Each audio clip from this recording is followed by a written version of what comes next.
What's up, guys? It is Jonathan with One Big Impact. So, really quick, I want to talk about something, and I think this is going to be a very beneficial video if you are looking to book a cruise for yourself.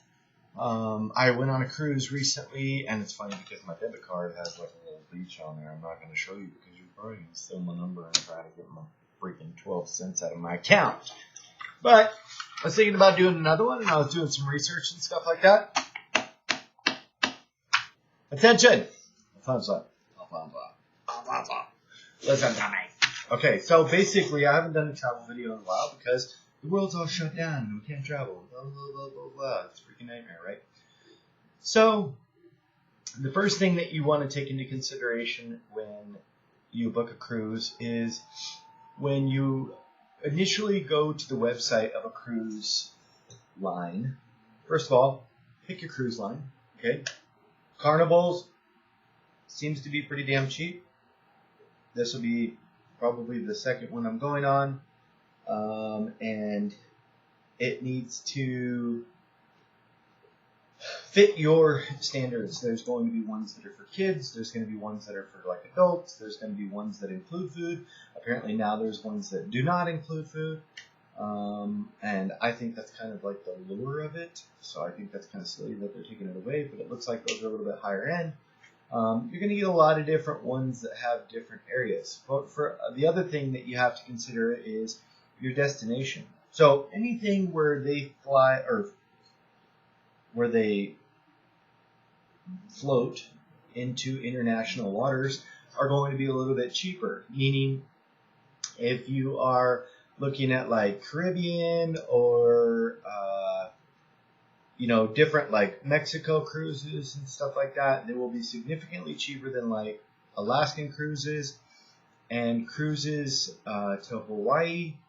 Now, the reason being is because when they float into international waters, they can pay their people international wages, which are extremely low compared to what we do. That's part of another thing I'll tell you about in a few minutes. When you go to Hawaii, they can't. They have to pay American wages. So you're talking, and maybe it's longer, maybe it's not. So a 7-day cruise to the Caribbean might be $250 per person, $350 per person, or something like that. 7-day cruise to Hawaii is probably going to be about $1,500, maybe $2,000. So it's significantly more, and it's because a lot of the taxes are American, a lot of the wages are American, and they're extremely high. Now, I have not been on a Hawaiian cruise. The cruise I went to was the Key West. It was Mexico and stuff like that. Cozumel. I believe it was Cozumel. Anyway, and it was fun, but it was not very expensive. After you, let me get into that a little bit. A cruise can be affordable. There's going to be a lot involved with a cruise. If you do not live in a port area, you're probably going to want to find what a cheap area to fly to is. Miami's pretty cheap, LA's pretty cheap and stuff like that, but I don't know about like Galveston. I know there's one. I know there's one in like Norfolk. I know there's one in I don't know if it's Boston, somewhere up there. So there's different places, and the important thing that you understand is when you do find a cruise ship that you want, I would first of all go into booking a cruise understanding that the number that they show you, the $99 per person for a 3-day cruise or whatever, blah, blah, blah, blah, blah, is not going to be your end-all cure-all. It is significantly more expensive than that. I'm not saying it's a fortune, but I'm saying all said and done, that $99 cruise, if you don't live where it ports from and you have to fly in, depending on how far it was, it could be a $200-300 plane ticket.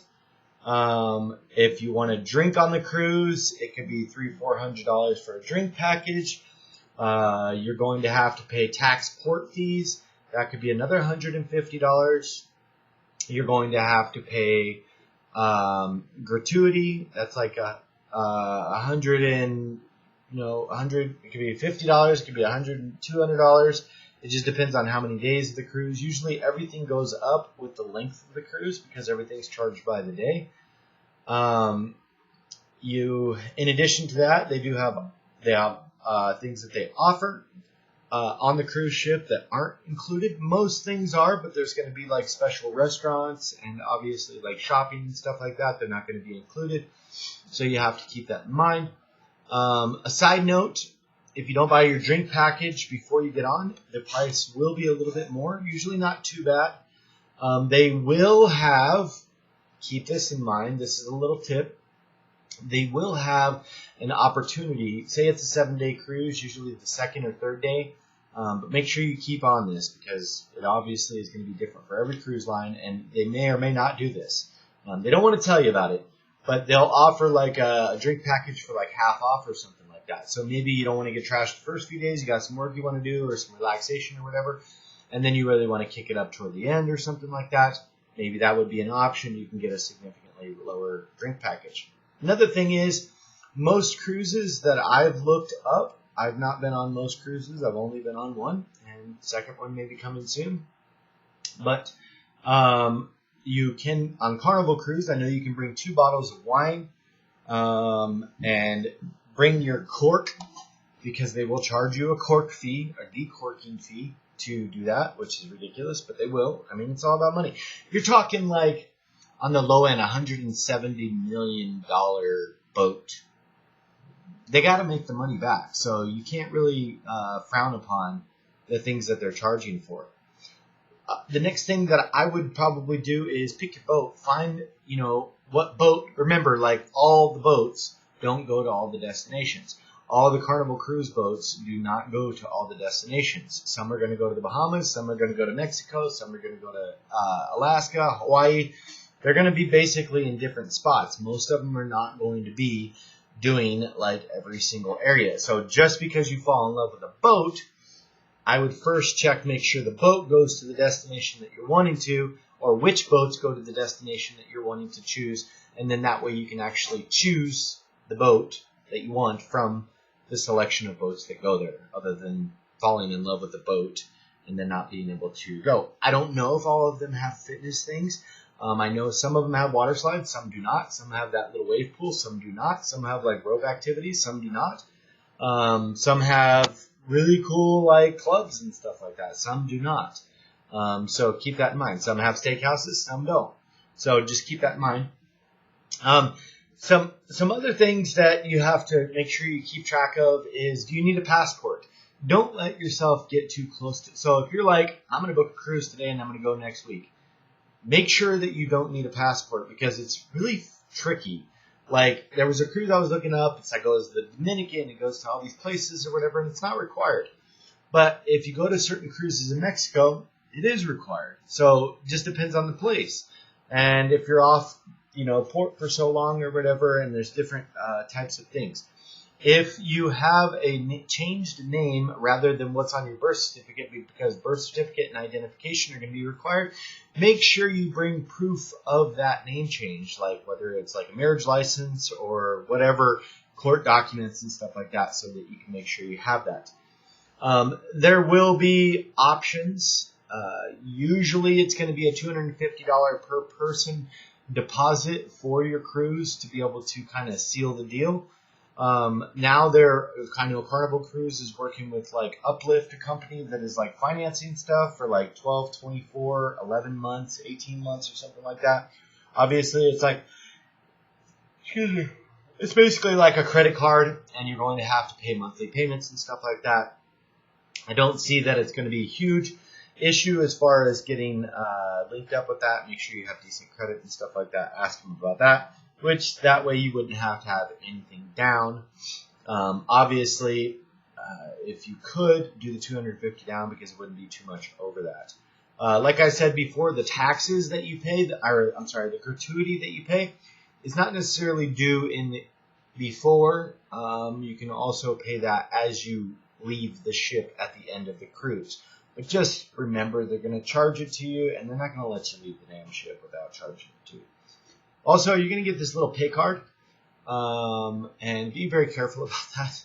$10, $12, $5, $7 charges add up extremely fast over the course of 7 drunken days. And if you get your card balance at the end when you have to pay your mandatory gratuities, then you're going to be very upset if you have to pay $1,000. And guest services doesn't give a damn. I heard many people were upset towards the end. And the reality is, I don't believe any of these things are errors. I think the only error is somebody not controlling it. So remember, when you have that plastic, just be really careful about it with room service and different things. I was under the impression initially that room service was free. That is true, although there is special times. If you order past like 8 p.m., there's an additional charge for it. If you order between certain times, you get like a select menu and stuff like that. Depends on the ship, of course. I would also check the reviews of the ship. Just type in, like, for instance, I was looking up one and I typed it in on YouTube, and it gave me there was multiple people that did like walk around the ship and stuff like that. And there was actually some really good damn videos of, seeing the ship in its entirety. And I was actually really impressed. The ship that I went on first was very dated. Not that it bothered me, because I was in the middle of the ocean and I thought it was really freaking awesome and stuff like that. But the paint scheme and stuff like that, it was getting ready to be renovated. You could tell the colors were used from like the 80s and stuff, very gaudy looking, and like golds and peach and stuff like that, which was nothing wrong with it. But you can imagine the newer ones probably, and I haven't been on them, but I would imagine, through watching videos and stuff, they probably have like LEDs and very updated looking and stuff like that. I'm trying to think of anything else. Room selections, you're going to get a massively different price range depending on what kind of room selection you want. For me, I would not pay $1,000 a person for a room. I just don't see the reason for it, because here's the thing. I don't feel like you're going to spend a ton of time in the room. I guess like if you're a couple and it was like a honeymoon, maybe that would be a good idea. But if you're just hanging out and partying and stuff like that and having a good fun party trip or getaway and stuff like that, I would suggest probably just getting a cheaper room. I got the cheaper room last time. I'll get the cheaper room next time. And it was perfectly acceptable. Like, I actually was very, very impressed with the amount of beauty and space and everything. It was 10 times more luxurious than most hostels I stay in when I travel the world. And I was absolutely floored by the customer service. People were all extremely nice. I had no problems whatsoever. And there was always activities and stuff like that. One of the big tips I can tell you is any of the things that they're trying to corral you into, like free wine tasting, free art things, free seminars and stuff like that. It's free, but they're just trying to sell you stuff, okay? And there's nothing wrong with that. If that's your thing, if you want to go around and check them out, I'm not saying they didn't have valid, nice stuff. But I stood in line for like 20 minutes for the whiskey tasting thing, and it was literally the smallest shot I've ever seen in my life. And it was literally to sell whiskey. And it was just, it was a joke. And I did that 2 or 3 times over the course of the first few days. And that was not something that I will be doing again. But in addition to that, I would say, think about anything else I want to say. Just understand that cruise ships are in to make money. And when they book you, they don't want to unbook you. Period. You can only imagine what it costs to take one of those 170 million, 3,000 ton. I don't know what the hell they weigh, but they're heavy. With all the gas and crew and stuff like that. It's got the one I was looking at has a crew of 1,000 people and a capacity of 4,000 people. Can you imagine what that costs to float across the ocean for 6 days or 7 days or a week or 2 days or whatever? It would cost a fortune. So understand, when you book, you're pretty much locked in. You want to make sure that you're not screwing around with your booking. If you give them a name, you're not going to be able to change the names. I personally would probably recommend, because they're just like cruise ships, or they're just like planes. They get paid to book things, and they don't get paid to unbook things. So if you pay for your spot, they want that spot paid for, regardless. So insurance might be a good idea. It's usually like $50 a person or something like that. If you had an illness or something came up, or you couldn't make the cruise or whatever. So just keep that in mind. I think that's about it. I can't think of many other things. If you do have questions about anything, please put them in the comment section below. Buffets are not open 24 hours from what I saw. There would be like a pizza place or something that's open 24 hours, but you are not going to get buffet food 24 hours. Usually when one is open, another's not, and they cycle through the different ones and stuff like that. It's more than enough food. You don't have to worry about it. But just understand, dining for dinner and stuff like that, I didn't have a time frame. It's a little bit chaotic. For me, I would not do the sit-down dining probably. I may do it again if I go with like couples or something like that. But it was very not worth the effort and the time, and when you can literally just walk up to the buffet at the same time, because the buffet will be open at the same sit-down dinner, because you have the option of either. And personally, for me, I would just rather go grab my food and be done and move on with my life. But that's completely up to you. The sit-down dining, they say it's better food. I think I did it twice. I did not feel that it was better quality food necessarily. The portions were extremely small compared to the buffet, obviously, because if it's a higher end food, it has to be a smaller quantity. So if you have questions, please put them in the comment section below. I would love to answer them. I hope you have fun on your future cruises. Travel safe, and travel because you're not dead yet. That's why. Have a good day, guys. Oh, by the way, check us out on Facebook. Our group is called World Travelers. Have a good day.